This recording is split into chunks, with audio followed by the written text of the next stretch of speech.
અમદાવાદની સ્કૂલો, એરપોર્ટ અને કોર્ટને બોમ્બથી ઉડાવી દેવાની ધમકી આપનાર માસ્ટરમાઇન્ડ આખરે પકડાઈ ગયો છે.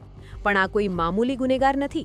આ છે બાંગ્લાદેશનો માઇકલ બિસ્વાસ, જે ભારતમાં સૌરભ બનીને છુપાયો હતો.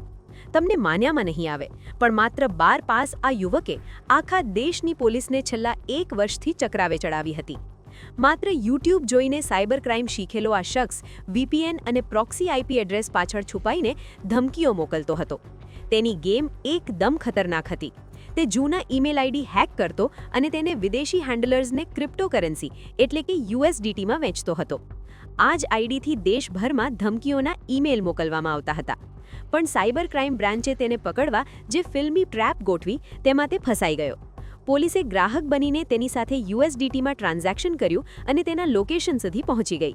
પશ્ચિમ બંગાળ બોર્ડર પાસેથી પકડાયેલા આ આરોપીએ અત્યાર સુધી 250થી વધુ ID વેચ્યાની કબૂલાત કરી છે, જેમાં તેની બહેન પણ સામેલ હોવાનું મનાય છે. માત્ર ગુજરાત જ નહીં, પણ દિલ્હી, મુંબઈ અને પંજાબ સુધી આના તાર જોડાયેલા છે. હવે કેન્દ્રીય એજન્સીઓ પણ આ બાંગ્લાદેશી ભેજાબાજની પૂછપરછ કરશે. જેલમાં બેઠો આ શખ્સ હવે સાયબર ટેરરિઝમની કલમો હેઠળ આકરી સજા ભોગવશે.